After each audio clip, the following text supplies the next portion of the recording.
Welcome to the bold analysis. Cleophas Malala. Cleophas Malala took over the position as the new Secretary General of UDA party, and immediately that was announced, crisis came up.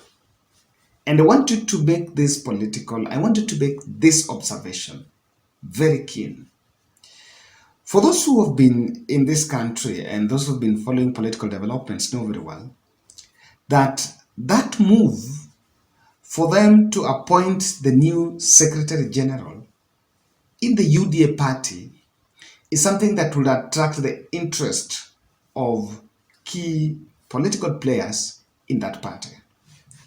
Now tonight I'm doing this video in the midnight. I was just checking through the social media pages of nearly the social media wagon, Twitter and Facebook wagon, the ones that are normally responding on social media, and I can tell you that UDA leaders are totally quiet about it. Totally quiet. The only person that has talked, I think has congratulated Malala is my good friend, Senator Esio Kanyuri, my former vice president at Masai Mara University, nominated senator. I've only seen her. And I think Millicent Omanga has also did a tweet. Now, the rest, the Samson Chererigay, Arun Charita, I know was there, the Oscar Sudis and the other team, those who normally talk are all quiet. Why? Is it a coincidence that they are quiet? And I did a tweet also saying that Cleophas Malala made a blunder. Even whether it was coercion or not, but if I was to be asked, if he was to ask me, Kevin, I'm going to join UDA, so what about it? I'll tell him, stop that. You rather stick with the son of Mdamba. You rather stick with the son of Mdamba because, already, of course, last time he campaigned on ANC and ANC was with UDA. I don't know whether someone convinced Malala that Senator Boni Khalwale won that seat because he was on UDA. I don't know. Someone would think he won. Did someone convince Malala that Khalwale won the Kakamega senator seat because he was in UDA? No. Khalwale did not have a very serious candidate, as a very senior competitor. That's number one. Number two, Khalwale is a senior politician. And of course, in terms of Senate, he will just make it. But with the new government now coming in, I can tell you that SG post, he's been given a rope to hang himself on. And with all, I just want to make it, the silence is loud. In fact, that announcement, we were told it was a bit rushed because even Cecil Mbarire was in Mombasa for some governor summit in Mombasa. And I was wondering, so what was the urgency of making sure that announcement is even done, even in her absence? She was not even in that press conference. If you look at this video, Cecil Mbarire is not there. So what was this hurry that announcement had to be done now, even in her absence? And there was a purported announcement that, that group that was there, the person who made that announcement was Majority Leader Kimani Chungwa, and NEC had arrived. You're going to ask yourself a question whether this was really a unanimous decision that was above board. Kindly subscribe to our channel, guys. Click the notification bell and also like our video. Thank you very much for those who are supporting us. And I want to ask a question. Just give us your point. What do you think about Malala's move? No single ANC leader, ANC party, which was his former party, and he actually gave credit to Mr. Mudavadi for mentoring him. But that party, despite it, one of the most active parties on social media, is yet to speak about it. They are silent. And they did not react.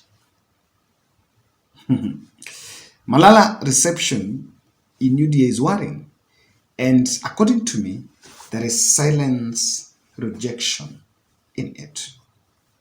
Camps have emerged. And that's what I want us to look at. Because it can't, we were expecting a very big blaze, we're expecting mtu aongee, congratulations thing. I can tell you in Twitter, he's not even trending. Oh, let me check. Maybe ameshafika kwa trend. Yeah, checking naona Sodom, Kenya Shillings, Timubu, Veronica Maina, Kalonzo. I read my seat and I don't know why Kalonzo is trending. Yeah, because some few members of parliament there, some few conmen there were saying, oh, hatutaki kusikia mambo yake. So, there is a very clear-coded message to Malala. I wish this goes back. Now, what is here? What is here? Now here. I want to tell you how that rejection has actually come out. I see camps that are emerging. 4 camps. The first camp is Musalia Mudavadi camp in Kenya Kwanza are feeling shortchanged.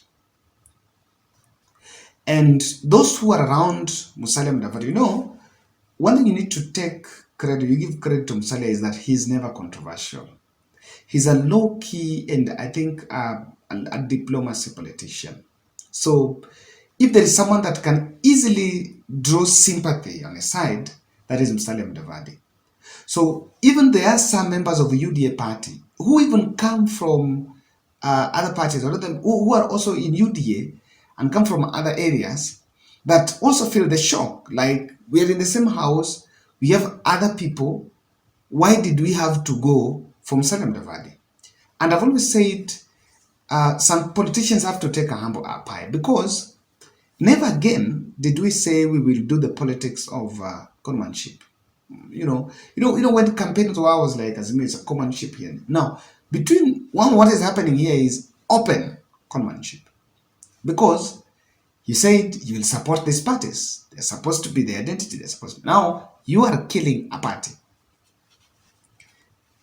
This is killing ANC. That's the truth. So I see Musalia Mudavadi camp in Kenya Kwanza are feeling a bit shortchanged, and they can fuel a rejection on that end. So many are also having sympathy on Musalia, because I can tell you, as things go on, some time back William Ruto banned caucusing, or Western caucus, Nyanza caucus, Rift Valley caucus. He banned that caucusing, and that was after Rigathi Gachagua did some Western Mount Kenya caucus, and Musalia Mudavadi also held a meeting with some Western leaders. And how I wish, if Ruto wanted to really bolster his numbers, then he would have just strengthened these other parties. Kama strengthen your Ford, strengthen your Musalia, wacha zisimame, so that even if you make a merger, kila mtu atakuwa na strength yake. So that's one camp. Then the second camp that is feeling shortchanged is UDA Western members, who are founding members, and they will actually see Malala as a Johnny come late. I'm speaking strictly about one of the senior politicians, ranking members of UDA, my friend Dr. Boni Khalwale, the veterinary doctor. And leave alone that, if you look UDA, like for example, go to Bungoma, UDA swept nearly all the positions, a majority of these MPs. Like, Didmus Baraza is a senior member, who even if you were to go to pick an SG, if you want an SG from Western, you still go and pick. Oh, okay. Didmus Baraza is a bit dented. I don't want to profile all of them, because of course, hakuna mtu ako clean. We have Washiali, who did not win, a founding member of UDA. You have Dan Wanyama, founding members of UDA. So that Western caucus in UDA might also feel like maybe they were not consulted, or that Malala will not be their choice, even if they were to pick. In fact, some of them will also see him as a junior politician. You can't compare him with Waluke. So that would not be very comfortable to work with him, especially even in Kakamega, where they will wonder why someone who is harboring a very powerful political ambition like being a governor is being put to be an SG of the party. You know, in short, is he going to do a nomination with anyone, or is he going to resign? It's something that doesn't add up. So, in fact, the Western, I was even waiting. What I was expecting here is because some bloggers were already saying that William Ruto is supporting the youthful politicians and he's also supporting Western, and apart from the other positions in government, he's also given them the SG of the party. I'm not seeing the UDA Western wing owning Cleophas Malala and saying our person has been given. I'm not seeing that. So that other caucus is a bit hostile. The other team is Mount Kenya Rigathi camp, and I want to tell you why. The Rigathi Gachagua camp also see Malala as Mudavadi's ally, who can favor Musalia Mudavadi if in any case there was to be a merger of ANC and UDA. And when that merger of ANC and UDA is done, what happens?